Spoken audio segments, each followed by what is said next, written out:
I have turned down marble top nightstands and dressers so many times, and for good reason. A lot of times they're super hard to coordinate new colors with because you're always working around the stone. And many times they also come with these really ornate carvings and details. So I'm working with these because I do like the shape of them. They're large, but wow, I'm going to run into all kinds of issues. Some of them self inflicted. Because every single project comes with some type of pivot. And yeah, sometimes it's because I did something that I have to work around, but I'm going to get into this, and I got all the hardware off, and now I'm just going to start cleaning everything. They needed a good cleaning. They, have lots of polish on them. So I bought them right from the seller. I think they came right out of the house, but I have a feeling that they polished these pretty often. So they seem to have a lot of polish. So I'm spending some time with my scrubber, really getting into all those detailed areas, the ropes and the corner details, all those carvings, because those types of things really can cause problems with adhesion. And you'll see later what I'm talking about. And then I have to address this. So there are a couple of drawers that have felt liners. And again, it's one of those things that you open a drawer and you're like, oh, felt liners, because they seem to always have stains or damage, or somebody trying to clean something and it's all worn through. So I dumped some acetone in here and just got going with a scraper trying to get it all out. Now, I would say that this is probably the technique that works the best. I've done it every way you can think of. There are techniques to just dump boiling water in here. You can just try to pull it out and then deal with a heat gun to get the rest of it out. And I've almost caught the felt on fire doing that. So don't do that one. I've gone every direction you can think of with sand it out and use the scraper, which I'm doing here. And I'm just trying to get the rest of the glue residue out, or as much as I can. I would say that this acetone is doing the best job because it's really just releasing all of that glue. We're dealing with a thing that was absolutely glued down with adhesive to the bottom of the drawer. And although it just comes apart and it shreds, when you release all of the adhesive, it actually comes up pretty well, but the drawer is stained. So now on to number 2. And if you remember when I was doing the other drawer, I was able to scrape in the long direction. And so I thought, I'll get ahead of myself with this one and cut the edges. And that did nothing. So skip that part. And then this one was put in the other direction. So you can't scrape the long direction because there's a grain to this. Just like, fabric has a grain and wood has a grain. There's a definite way that this was in there. And I had to go the other direction, which was even a little more challenging because you just have less space to scrape. But once I got the actual felt out, I could kind of go to town in any direction that I felt like it. But this was working the best. Scrape as much as you can, pour acetone in there, loosen more up, pour some more acetone, scrape a little more. This was time consuming, but I got it out. Not without stains.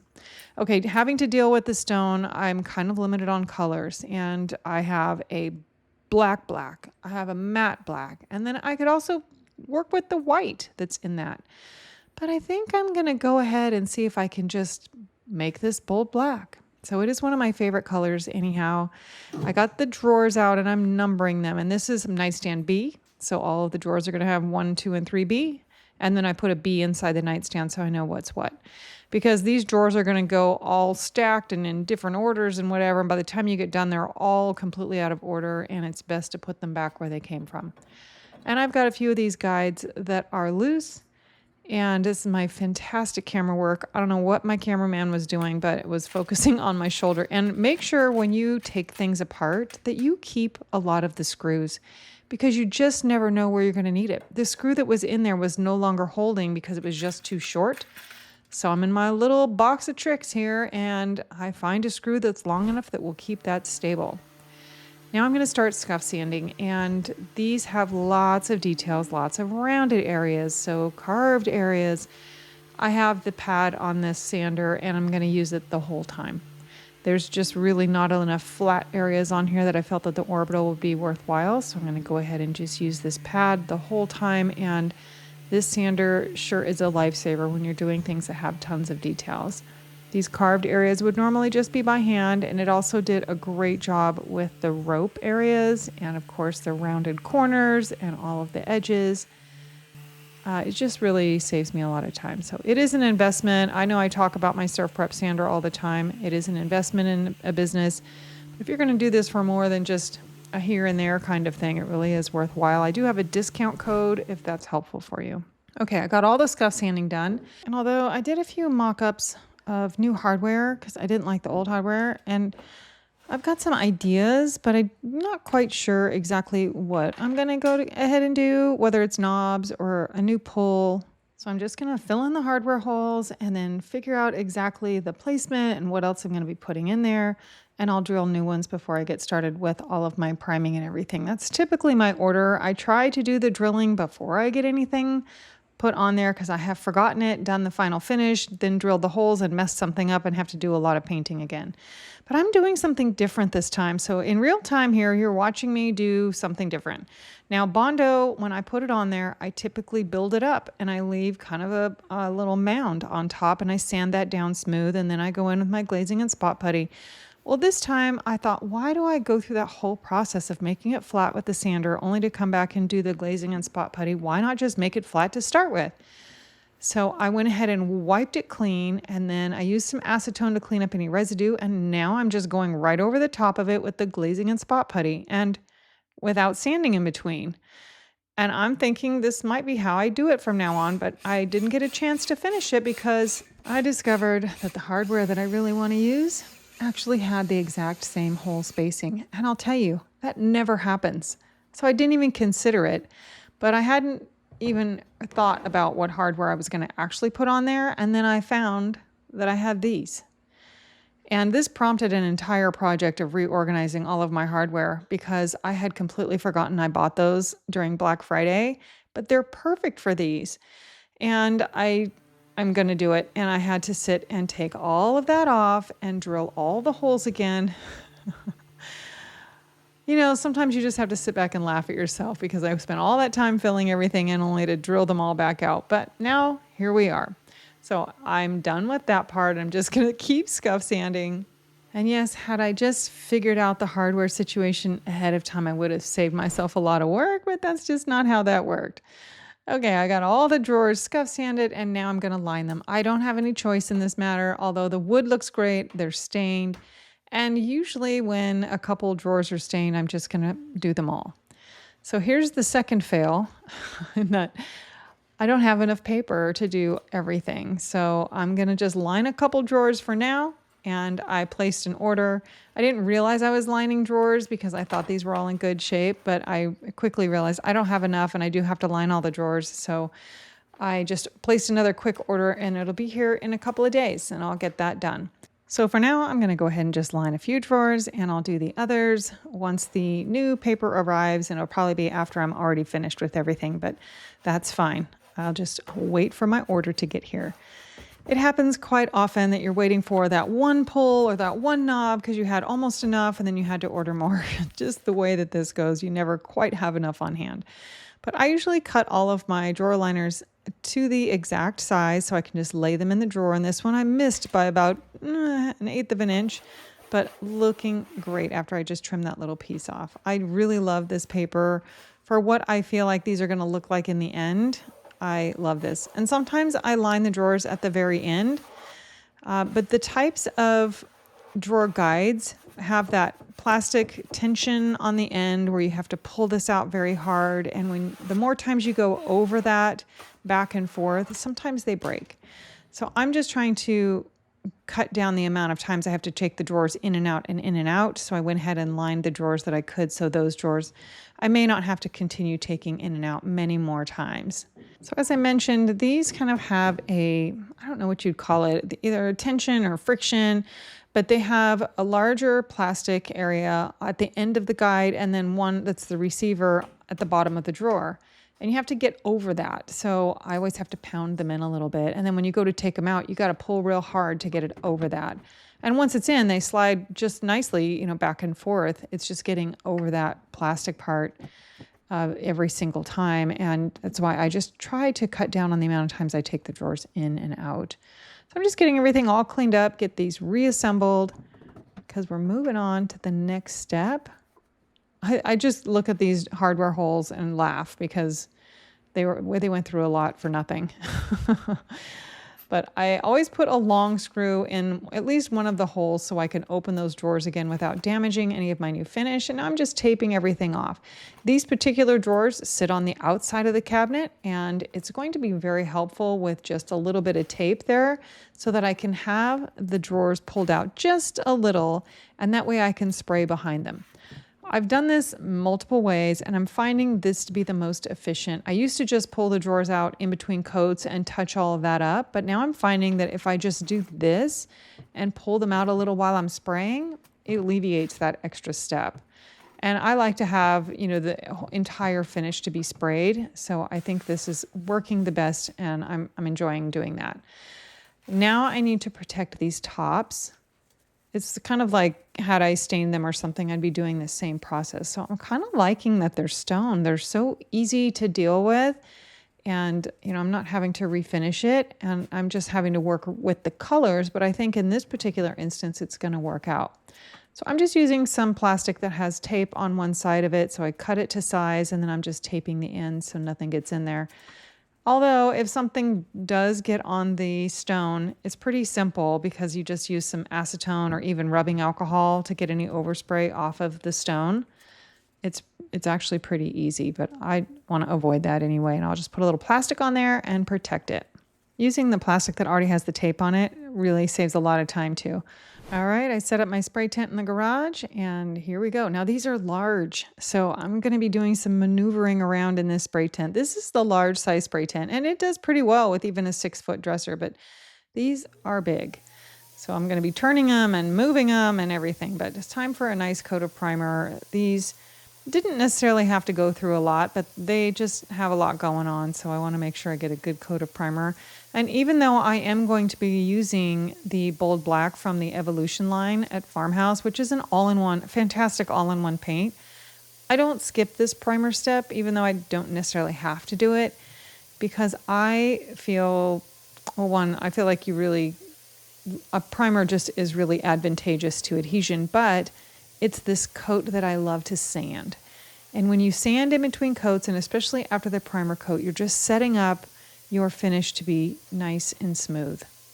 So I don't usually skip this, even though it is a little bit overkill. Okay, once I get everything primed, and again, just a nice coat of gray tinted primer. I am using black paint, so a tinted primer is helpful. And after everything dried, I came back, and sure enough, there's some adhesion problems because of all that wax that I was feeling was on there. And although I scrubbed these really well, there still must have been some residue on there. So now what? Well, now I'm going to use this. So this is an oil-based primer, and I'm putting this little trigger on there, which is a lifesaver. It saves your finger, and you can just get such an even coat with it. And I'm turning the tip around so that it lines up with the little black dot that's on there. My can's getting a little low, and that little black dot is actually where the straw will get down into the bottom of the can. But I'm just lightly going to put the oil-based primer over these areas, and it will just pretty much fix this problem because I'm dealing with something that is obviously kind of oily. So using an oil-based primer will help to alleviate the problems I was having with that. Now, I get a lot of questions with, can you go right over an oil-based primer with water-based paint? Yep. It doesn't cause any problems at all. It's what it's designed for, so there's no issues there, and it will solve the problem with whatever was on there. So now I just was sanding everything in between those coats, and now I'm fixing up my paint, and I'm going to just load up my sprayer container, and then I do add a little bit of water because I want to dilute it for spraying. Every paint needs a different amount of water depending on how thick it is, and I just kind of can tell by how it feels, but there's all kinds of ways to measure the viscosity of your paint. All right, here we go. This is Bold Black, and black it is. This is like the blackest of black paints that I have. I'm not sure that I've ever found one that feels like it is any deep or darker pigmented. Although this does have some blue undertones to it. So, black is one of those that's like all the colors. but it always has some kind of undertone to it. So in some lighting, I know I get people asking me like, is that blue or is that black? But it is called bold black. All right, just getting in. Look at the coverage of that on the first coat. It's pretty amazing. And making sure to overlap layers. Every time you go for a pass with a sprayer, I'm overlapping by about 50%. It looks like I'm not putting much on with each pass, but it's because I'm overlapping so much. It just is what helps everything to look so even, and then you don't get any kind of like striping, zebra striping, just because the wet edge or that feathered edge needs to be covered with the next pass to keep that from happening. I go over all of that in my spraying guides. So if you want to start spraying or you're not quite sure about it or intimidated by it, I do have a guide that talks all about spraying. All right, I am doing a little bit more sanding in between coats just to make sure everything is nice and smooth. The more coats you do, you don't necessarily have to keep sanding as much, but usually the first couple of layers, I do sand to make sure that they're very smooth. So I do a second coat of paint, and this is one that I don't sand. So you don't sand the last coat of paint. You won't sand the last coat of top coat because you don't want to disturb this and you don't want it to be scratched or anything before you start your next layer. So just finishing up this second coat of paint, and it is looking fabulous. And I dump out any remaining paint that I have in my sprayer. And then I am just adding the top coat right into the canister. I did not clean it out, and that is now going to tint my top coat. And I do that with all of them, but especially with black and especially with white. It just helps to stabilize the top coat. And, you don't want to have any of it looking milky, and then over white, sometimes you don't want it to be looking yellow or change the color at all. But I do it with every color. That's just my process. Okay, I got multiple coats of top coat on there, and it's time to take this off and make sure I didn't get any overspray on that marble. Everything's looking good. So it saved me another pivot. It seems like I've had to do several on this project. And then taking all of the tape off on the drawers. Now, I did have to clean a bunch of stuff up because I ended up at some point during this process pulling the drawers out a little farther than I expected to just really get behind them. And then I got overspray on the drawers and in the drawers.